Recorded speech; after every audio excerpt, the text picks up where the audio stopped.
Hey everybody, this is Dr. William Clark here. Happy to be joining you again for another edition of the Nonprofit Leadership Blog and Podcast. I love this time I have to come and spend time with you and talk about leadership and nonprofit strategy.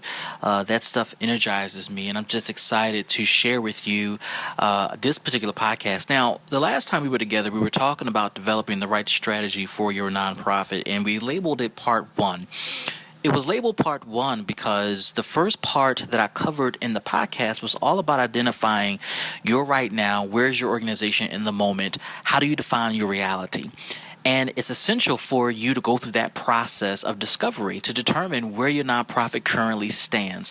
Without that truth serum, it's difficult to develop a strategy that is appropriate for your organization. So if you didn't get a chance to listen to Developing a Strategy Part 1, then go back and listen to it, because that right now picture, that picture of where you are right now, is a great image to start from. And it's okay to be brutally honest with your organization and with yourself. The right now sometimes describes a picture that you're not totally happy with. It could be something as simple as we're not serving enough people to something a little bit more complex, such as our organizational structure is not designed the best, or it's not the healthiest. So it could be anything, and it's important to identify that truth so you can move forward with the strategy development process. So, to help us figure out next steps, one of the things I want to walk through with you is the second part of developing a strategy, and that is identifying where you want to go. What does your future look like? Now, in order to develop a vision for the future, you have to have a right now description of your organization so that you can know the difference between where you are now and where you're trying to be tomorrow. So you can know the difference of how you operate now versus how you like to operate tomorrow. When you have that dichotomy between the right now and your future, you're able to see the distinct difference and the value of going through the strategy development process and how you're going to change and adjust over time to become something totally different, or something that's slightly tweaked to become better at what you're doing. So here are a few steps to think about when you're thinking about where you want to be, where you want to go, what does the future look like. Number one, think of a future that you'd like to achieve that is unencumbered by any circumstances or limitations or constraints. That's so important, right? Now, we want you to start to think about that, because some people limit their creativity and their innovation in terms of strategy because they think about all the constraints that exist today. Well, I have newsflash for you. Just because there are constraints today does not mean those constraints will be there tomorrow.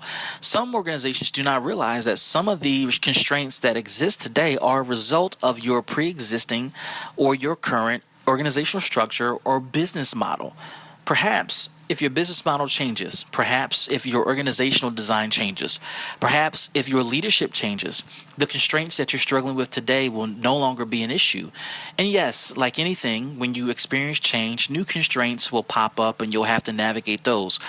But for the purposes of this particular podcast, I want you to think about the future that you would like to see, the future you'd like to achieve if you didn't have the constraints or limitations currently placed upon you. Number two, as you think about the future, think big. Think creatively, think innovatively, think about doing something different, right? There are so many things that nonprofits are doing that are such a huge value add for the communities that they serve. But there are multiple ways and mechanisms that can be implemented into the core services you provide to become more innovative in the services you provide. I cannot go through a long list of what that might look like, but here's a pretty good example, right? What if you are a nonprofit that serves homeless individuals and you're currently providing core services such as food, clothing, and shelter? You, in the last couple of years, added counseling services or mentoring services or case management services to assist with some of the social issues that are going on with your clients. And now, one of the things you've noticed over the past couple of years is that your clients have benefited from those services, but they're also in need of work. They need a job to sustain themselves, move forward in their life, and in essence, move out of the shelter system and stand alone and become sustainable. Well, for you, that idea may look like Okay, how about we partner with an organization that does workforce development? And for some organizations, that is the absolute right thing to do. That is the immediate next step to do. For some of you that have done that, you know that there are challenges associated with working with the workforce development organization. Part of it is you're not in control of available job opportunities. A part of it is you're not in control of the employers that make themselves available for your job seekers. Part of it is that your job seekers may not have all the qualifications to access a job. So you're looking at the educational qualifications of your job seekers or your clients, and you're thinking about all the limitations that they're struggling with. What if you designed and envisioned an innovative future that will better serve your clients without the limitations I just went through? What if you said, instead of working with the workforce development organization, that you become the workforce development organization? And I'm not talking about creating, just any old program to say, hey, we got you a job for a few weeks and move on.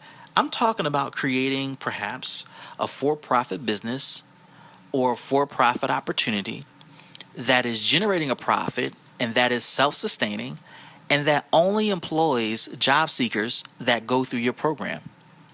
What if you became an employer? What if you had an annual profit that was well and above beyond your budget, that was unencumbered, unrestricted, and exclusively benefited your program? Does that sound like something you would design for your organization?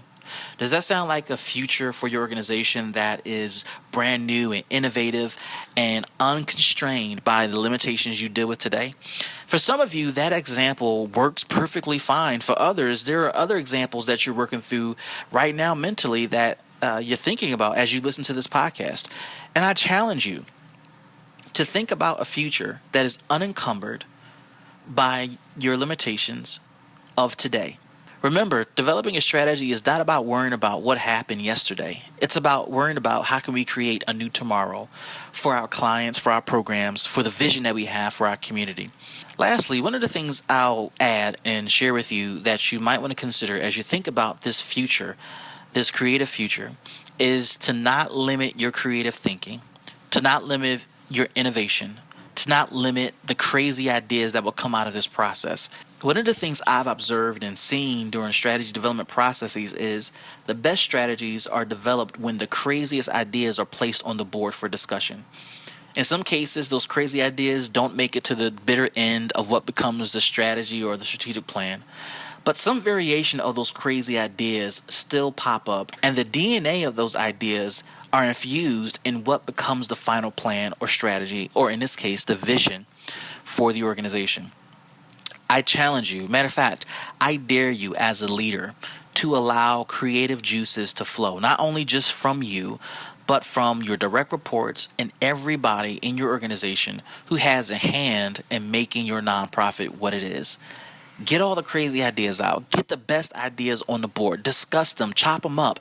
And the cool thing, and this is a strategy tip, a cool thing about having all the crazy ideas on the board is that you can mix and match ideas to create the best idea that represents your organization. If you allow all the creative and crazy ideas to come forward and you mix and match appropriately, I believe your nonprofit will develop the right strategy that defines and describes the future of your organization. I love it when that happens. And I think you have a great chance of seeing that happen to your organization too if you let creativity reign. Well, I hope this was helpful. I hope that you learned something today. And stay tuned to our podcast. Stay tuned to our website, elipatrick.com. It's up. It's live. It's running. So proud of it. Thank you to the team that went through the process of developing and launching this website. But that website is not mine. It's not my team's. That website is for you.